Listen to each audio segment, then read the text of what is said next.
अस्सलाम वालेकुम नाजरीन, welcome to my channel my review. Finally Masooma के घर तो केस साहब रिश्ता लेकर चले गए और इस तरफ मासूमा के वालिदैन ने तोकीर साहब का और मासूमा का रिश्ता तो तय कर दिया, लेकिन वो बहुत परेशान है। दोनों जब रिश्ता तोकीर साहब वापस अपने घर चले जाएंगे तो मासूमा के वालिद अपनी बेगम को कहेंगे कि क्या तुम्हें नहीं लगता हमने इतने बड़े घर में अपनी बेटी का रिश्ता करके बहुत गलत किया है, क्योंकि ये एक हमारा उनके साथ कोई जोड़ नहीं है। मासूमा की ज़िद के आगे हम लोगों ने हार मान ली है। तो वो अंदर ही अंदर दोनों बहुत परेशान हैं कि क्यों उन्होंने मासूमा की बात मानकर तोकीर साहब से उसका रिश्ता कर दिया है। वो अलग से परेशान है। दूसरी तरफ आप देखें तो रेहाम को तो कोई ख़बर ही नहीं है। वो तो अब सिर्फ अपनी बहू की शॉपिंग की तैयारियों में लगी हुई है, लेकिन उसको क्या पता कि बेटे की शादी के साथ साथ उसका शोहर भी उसके ऊपर सौतन लाकर खड़ी कर देगा, जो कि वह रेहाम को इस चीज़ का बिल्कुल अंदाज़ा नहीं है कि उसके साथ क्या होने वाला है।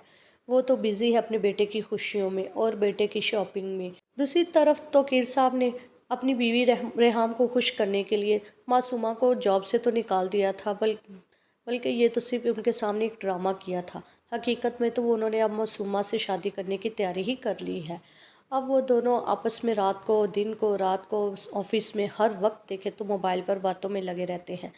तो तोकीर साहब तो इतने पागल हो चुके हैं मासूमा के इश्क में, वो तो मासूमा को कहेंगे कि तुम्हें मेरे बगैर नींद कैसे आ सकती है, कैसे तुम मेरी आवाज़ सुने बगैर सो सकती हो। तो उसके जवाब में मासूमा कहेगी कि आप इस चीज़ की टेंशन ना लें, मैं आपकी आवाज़ सुनकर ही सोई थी। तो मासूमा ने अपनी मीठी मीठी बातों में तोकीर साहब को अच्छा खासा फंसा लिया है और वो बहुत खुश है कि वो चंद दिनों में रेहाम के बराबर हो जाएगी और सारी दौलत की मालकिन बन जाएगी। और अपने माँ बाप को भी वो यही बात कहेगी कि आप परेशान ना हो, मेरा फ़ैसला आपके लिए नदामत का बायस नहीं बनेगा।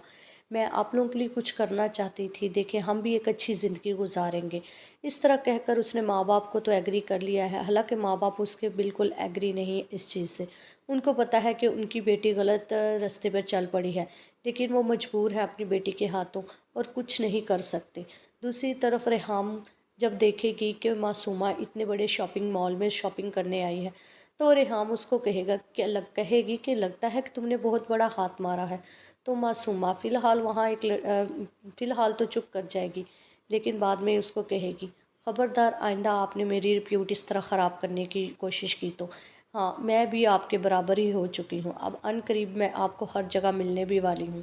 और उसको बातों ही बातों में रेहाम को ये जताने की कोशिश करेगी कि अब उसको हर वक्त वो नज़र आएगी। वाकई ही वो हर वक्त नज़र आने वाली है। जैसे ही रेहाम को ये इस चीज़ का पता चलेगा कि उसके शोहर ने मासूमा से शादी कर ली है, तो ये ख़बर रेहाम के लिए किसी शौक़ से कम नहीं होगी। और ना सिर्फ रेहाम के लिए बल्कि तोकीर साहब के बेटे के लिए भी, जो कि बिल्कुल ये चीज़ बर्दाश्त नहीं करेगा कि उसकी माँ के ऊपर सौतन लाकर बिठा दी जाए। और ऐसा लगता है कि यहाँ से अब तोकीर साहब की बर्बादी शुरू होने वाली है, जो कि उसको अभी तो एहसास नहीं होगा, लेकिन जब उसका घर का शिराज़ा मुकम्मल तौर पर बिखर जाएगा तब तोकीर को एहसास होगा कि उसने क्या कर दिया है। फ़िलहाल तो वो मासूमा के साथ बहुत खुश है और दोनों एक दूसरे के साथ पाकर बहुत खुश हैं। तोकीर साहब ने तो जैसे अपनी फैमिली को ही फरामोश कर दिया है। उसको तो सिर्फ हर वक्त मासूमा ही याद उनके दिमाग में रहती है और हर वक्त वो मासूमा के ख्यालों में रहते हैं, उसको सोचते रहते हैं, उससे प्यार भरी बातें करते रहते हैं। और मासूमा भी बहुत खुश है कि उसने तोकीर साहब को अपने जाल में फंसा लिया है। अगली एपिसोड का रिव्यू जानने के लिए चैनल को लाइक शेयर सब्सक्राइब करें।